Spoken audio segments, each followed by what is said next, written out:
As I step out of the Awasting Lodge, I am always joyful to see this early work of my wife, Marilyn Diane Monteith Bradley, who did these two rock scrolls in Italy when she was 15 and 16 years old.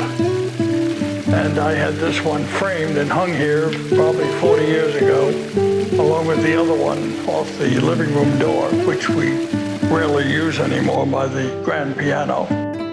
This is my main retreat, discovered in the Shongun Ridge, known as the Gunks, about 60 years ago, when I did my first real hikes here, having discovered the Gunks as a 13-year-old boy, spending a weekend at the Mohonk Mountain House. Well, here we are once again at one of my favorite quiet spots, yet the water makes such a wonderful tinkling noise. And the movement of the water here at Awasting, the Awasting Reserve that is, does add a unique sense. The climate is so much more agreeable. Everybody I've had here always credits the movement of water as creating negative ions, which increases the depth and enjoyment of sleep. And I've had so many wonderful people here, as I think I mentioned earlier. General MacArthur's widow, Jean MacArthur, godmother to my daughter Camilla, and her very close friend Helen Hayes, a wonderful actress, best known on Broadway.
I'm sitting next to the image of yours truly, done by Robert Burks, the sculptor that I met right after the assassination of John F. Kennedy in November 1963.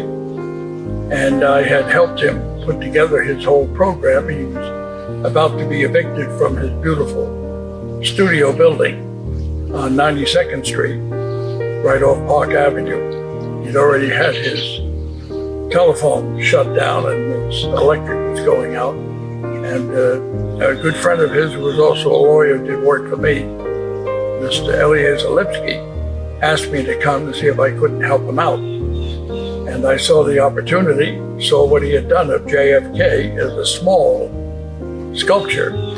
And I arranged for the top curators at the Guggenheim Museum and the Metropolitan Museum of Art to come and see it. And they all felt it was a wonderful resemblance, but it ought to be heroic size.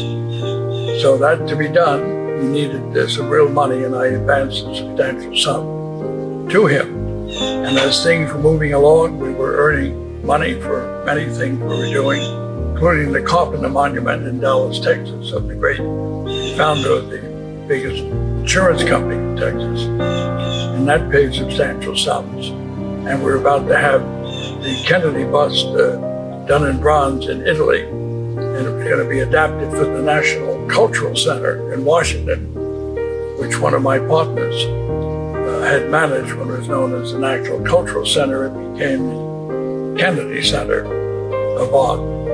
So this bust was sort of a gift to me to hold off on the return of money's advance and so on, before we also did copies of the Einstein Monument, the Lincoln, and the other ones of Bobby Kennedy, the smaller bust of John F. Kennedy.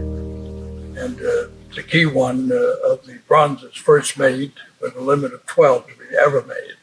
Growing up in New York was rather special, if not rare, considering that I was raised by 4 aunts, all of whom were marvelous women, because my mother had a serious fall on 2 flights of the 5-story building that we lived in. It was in a coma. In fact, that coma lasted 24 plus years, and I didn't actually meet my mother until I was about 4 months to retire after I volunteered for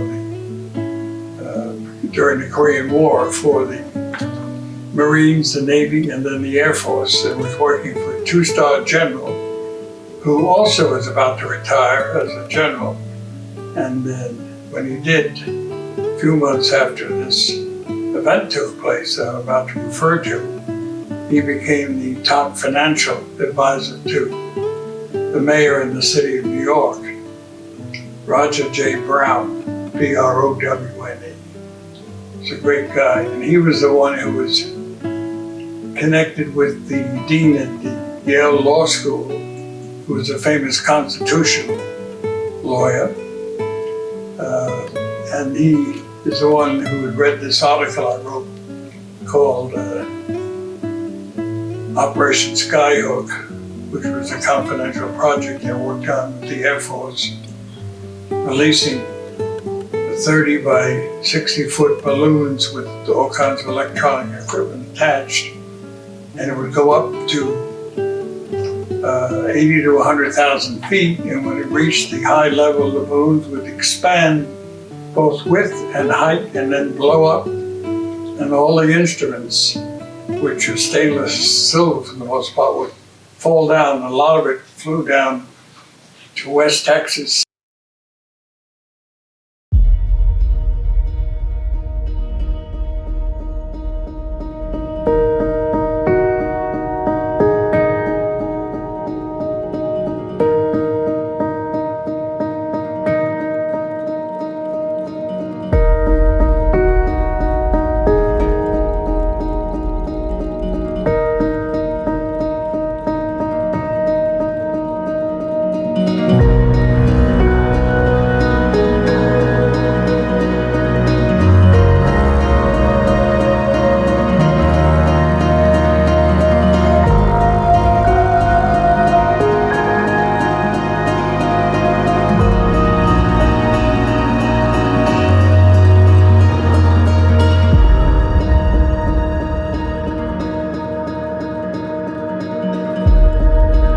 As I step out of the Awasting Lodge, I am always joyful to see this early work of my wife, Marilyn Diane Monteith Bradley, who did these two log scrolls in Italy when she was 15 and 16 years old. And I had this one framed and hung here probably 40 years ago, along with the other one off the living room door, which we rarely use anymore, by the grand piano. And as I move to the upper deck, place with lovely cushions for Jean MacArthur, Helen Hayes, and so many of our wonderful guests to relax and enjoy a beverage or a treat, or even a barbecue dinner. Right here by this lovely old table from my house at Alpine, I look above and I see this great tray, which was a gift of King Faisal of Saudi Arabia. After my first trip into the desert, spending a night at a lovely location of grass and fruit, great trees, and water. Fresh water, always the great treat, the great treasure. And a similar tray over in La Casita, my daughter's house, was a gift of King Hussein of Jordan, also from a trip in the desert, and a reward for my work for those countries, which I've never regretted. As I now turn towards the sprinkling water, which was an inspiration for me from my wonderful afternoon with King Hirohito's wife, who had invited me to come to the Imperial Palace for tea, which I did. And I was so impressed by all of the water and the stonework and the little streams and the vertical uphill bridges to the wonderful household where I had tea with Akihito, then the Crown Prince's mother, and Hirohito's son.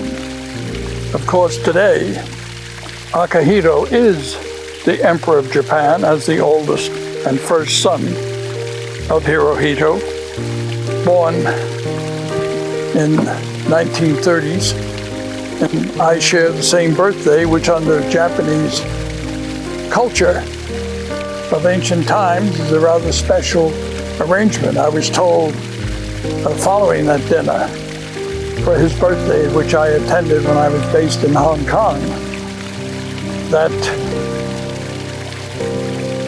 Akihito would preserve and protect anybody who shared his same birthday. And apparently in Japan, if somebody is to be born near the emperor's birthday, either before or after, they will delay the birth or increase the birth so it doesn't coincide with the day of celebration of the emperor's birthday.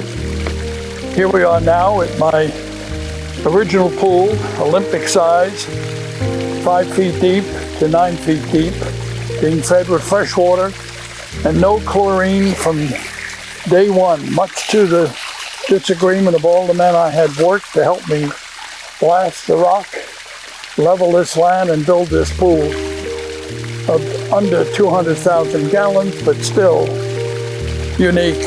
And though it has filters and titrators, so forth, chlorine, I've never used it, never put chlorine in this pool. It's always been a gem and a joy, and I've never regretted. All the pools I built, they're all freshwater, including the one at the Shire, which for a while was known as Camp Phillip. My twin boys were David and Phillip, and Camp David was already named.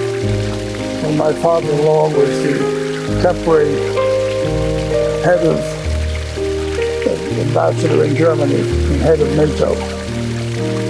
And here we are here at my last cascade, feeding the pool, all from water delivered vertically above Awasting Falls, which was named Palmagat Falls by mistake. And here I enjoy for the moment sitting down and feeling the cool air and the wonderful sun setting towards the west as I enjoy this unique, rare place that I named the Awasting Reserve. Not preserve like Mohawk, but a reserve to reserve the area. I was much influenced by the use of the frame name for what became the state of Ohio, not a state until 1803. That was called the Western Reserve. And when I acquired all this land here in Awasting and was part of the group of 7 with Nelson Rockefeller, who was then governor, of creating what is known as Minnewaska Park, Minnewaska State Park. And I had formed the Minnewaska Trail Club at the same time. Thank you.